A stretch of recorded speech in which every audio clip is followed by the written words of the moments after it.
गपोड़ी बहू। उमा जी की बहू पिंकी को गप्पे मारने की बहुत आदत थी। वो जब भी किसी के बारे में बातें करती तो बड़े बड़े गप्पे फेंका करती। आसपास के सब लोगों को पता था कि पिंकी बहुत बड़ी गपोड़ी बाज है। लोग उसकी बात पर विश्वास नहीं किया करते थे, लेकिन हाँ, उसकी बातें सुन सुनकर हंसते बहुत थे। अरे बहू, पड़ोस वाली शर्मा जी है ना, उनकी बेटी का जन्मदिन है, तुम भी चली जाना। ठीक है मम्मी जी, ये तो बता दो गिफ्ट में लेकर क्या जाना है? अरे लेकर क्या जाना है, 250 का लिफाफा दे देना, बस काफी है। अरे मम्मी जी, अच्छा लगेगा क्या? पड़ोसी है हमारे, हमें कुछ बड़ा लेकर जाना चाहिए। अरे बहू, इतना काफी है। जानती हैं आप, मेरे मायके में जब पड़ोस में किसी की बर्थडे होती थी ना, तो मम्मी कुछ ना कुछ गोल्ड का ही देकर भेजती थी। पड़ोसी के बर्थडे में सोना? कैसी बातें करती हो। और नहीं तो क्या, आपकी तरह थोड़ी ना लिफाफा पकड़ा दिया। पिंकी शर्मा जी की बेटी के जन्मदिन में चली जाती है। अरे आज तो बड़ी सुंदर लग रही हो साड़ी में। जी मैं तो लहंगा पहनकर आने वाली थी, मम्मी जी नहीं मानी।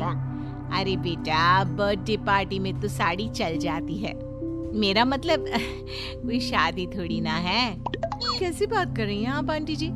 मेरे मायके में तो छोटे छोटे फंक्शन भी हम लोग लहंगा बनवाते थे बुटीक से, डिजाइन करवाकर। चाहे पड़ोस में किसी का जन्मदिन हो, मेरी मम्मी हमेशा बुटीक से नया लहंगा डिजाइन करवाती थी। मैंने तो ऐसा कहीं नहीं देखा। ये तो तुमने आज बड़े कमाल की बात बताई। अरे जाने दीजिए, कोई बात नहीं। और बताइए, आपकी बेटी नजर नहीं आ रही? अरे भाभी, मैं यहाँ हूँ। ये देखिए मेरा ड्रेस कैसा लग रहा है? ठीक ही है, मतलब बर्थडे के हिसाब से थोड़ा हल्का है ना। अरे भाभी, इतना सुंदर गाउन पहना है मैंने। मैं ना शादी से पहले अपने बर्थडे पर हमेशा जरी वाला लहंगा पहना करती थी। यही मैं तुम्हारी मम्मी को भी बता रही थी। इसके बाद केक काटने का प्रोग्राम शुरू होता है। सब लोग इकट्ठे हो जाते हैं। शर्मा जी की बेटी का केक देखकर पिंकी से रहा नहीं जाता। उसके अंदर का गपोड़ी बाज बाहर निकल कर आ जाता है। अरे इतना छोटा सा केक! अरे बेटा, मेहमानों के हिसाब से ही है, जितने लोग इतना बड़ा केक। आंटी जी, कम से कम 4 या 5 मंजिल वाला केक तो बनाना चाहिए था। आपकी बेटी का बर्थडे रोज रोज थोड़ी ना आता है। मेरे बर्थडे पर हमेशा पापा 4 केक बनवाते थे। सारे केक 4-4 मंजिल के होते थे।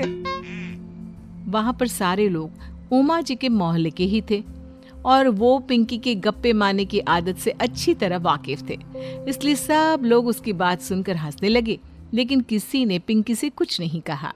एक दिन सुबह सुबह पिंकी ने अपनी सास से कहा, मम्मी जी, मेरे मम्मी पापा मुझसे मिलने के लिए यहाँ आ रहे हैं। अरे वाह, ये तो बहुत अच्छी बात है। उनके आने की तैयारी करो, अच्छा अच्छा खाना बनाओ। वैसे कब तक आएंगे? मम्मी जी फ्लाइट से आ रहे हैं, कल शाम को 4 बजे की फ्लाइट है। फ्लाइट? लेकिन बेटा, तेरा मायका तो यहाँ से 2 घंटे की दूरी पर है। तेरे मम्मी पापा फ्लाइट से कब से आने लगे? अरे मम्मी जी, आपको पता नहीं है, मेरे मम्मी पापा ना आधे घंटे की दूरी के लिए भी फ्लाइट का टिकट बुक करवाती है। अरे गप्पे थोड़े कम मारा करो बहू। कोई फ्लाइट से तब आएगा ना जब यहाँ पर एयरपोर्ट होगा। तुम्हारी मम्मी क्या उड़कर आएगी घर में? अरे हाँ मम्मी जी, मैं तो भूल ही गई थी। वो क्या ना, मेरे मम्मी पापा हमेशा फ्लाइट से ही ट्रैवल करते हैं, तो मेरे दिमाग से ही निकल गया था। अगले दिन पिंकी के मम्मी और पापा पिंकी से मिलने के लिए उसके घर आते हैं। आइए आइए जी, आपका बहुत बहुत स्वागत है। और समदन जी, हमारी बेटी की कोई शिकायत तो नहीं ना? ठीक से संभाल लिया है ना आपका घर? अरे मेरी बहू बहुत समझदार है, घर का काम बहुत अच्छे तरीके से करती है। बस थोड़ा ज्यादा बोलने की आदत है उसे, आपको परेशान करती होगी ना? बात तो आपकी सही है, उसकी थोड़ा ज्यादा नहीं बहुत ज्यादा बोलने की आदत है। लेकिन कोई बात नहीं, आपकी बेटी दिल की बहुत अच्छी है, बस थोड़ा बोलती ही तो ज्यादा है। पिंकी बेटा, इधर आओ, देखो तुम्हारे मम्मी पापा आए हैं। तुमने इनके लिए खाना तो बना लिया ना? वो क्या है ना मम्मी जी, आपसे एक बात कहनी थी। हाँ हाँ बोलो बहू, क्या बात है, डरने की कोई जरूरत नहीं। वो मम्मी जी, मैंने सोचा मम्मी पापा आए हैं तो खाना बाहर से मंगवा लेती हूँ। अरे कोई बात नहीं बेटा, वैसे भी तुम किचन में काम करने लग जाती तो अपने मम्मी पापा से बात कब करती। बहुत अच्छा किया। अब तुम अपने मम्मी पापा के साथ बैठकर आराम से बात करो, मैं अंदर जाती हूँ। शाम का वक्त जैसे ही दरवाजे की घंटी बजी, 3-4 लोग हाथों में खाने की बहुत सारे पैकेट लेकर उमा जी के घर पहुंच गए। अरे भाई कौन है आप लोग, लगता है गलत पते पर आ गए। नहीं नहीं माँ जी, हम तो खाने का ऑर्डर डिलीवर करने आए हैं, यहीं से बुकिंग मिली थी। अरे नहीं नहीं, आपको कोई गलत फहमी हुई है। हमारे यहाँ तो 2 ही मेहमान आए हैं। आपके हाथ के पैकेट देखकर लगता है इसमें 50 लोगों का खाना है। माँ जी आपने सही समझा, खाना तो इसमें 50 लोगों का ही है, क्योंकि हमें ऑर्डर यहीं से 50 लोगों का मिला है। अरे लेकिन इतना सारा खाना, कहीं मेरी बहू ने अपनी गप मारने की आदत के चलते ऐसा तो नहीं कर दिया। ये खाना आप रख लीजिए और हमें हमारे पैसे दे दीजिए। अच्छा वैसे कितने का बिल बना है? ज्यादा नहीं, बस 10,000 दे दीजिए। उन लोगों की बात सुनकर उमा जी पिंकी को आवाज देकर वहाँ बुलाती है। जैसे ही पिंकी वहाँ आती है, खुश होते हुए उन लोगों को वहाँ पर खाना रखने के लिए कहती है। अरे इतना सारा खाना क्यों मंगवाया बहू?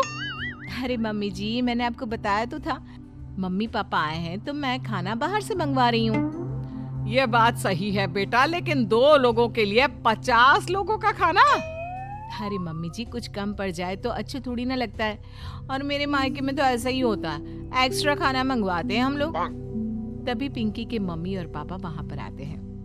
अरे बेटा, एक्स्ट्रा खाना मंगवाने का मतलब ये थोड़ी ना होता है कि 2 लोगों के खाने के लिए 50 लोगों का खाना मंगवा लो। और बेटा, तुम्हारी गप मारने की आदत के चलते 10,000 का बिल आया है, तुम्हें नहीं लगता ये गलत है? देखो बहू, बढ़ा चढ़ाकर बातें करना अपनी जगह, लेकिन इतनी बड़ी बड़ी फेंकना भी गलत है ना। पहली बात तो इतने सारे पैसे लगे, और दूसरी बात खाना वेस्ट होगा। आप लोग ठीक कहते हैं, मैं आज के बाद अपनी इस आदत को कंट्रोल करने की कोशिश करूंगी और अब से गप थोड़ी कम मारा करूंगी। पिंकी की बात सुनकर सब लोग हंसने लगे।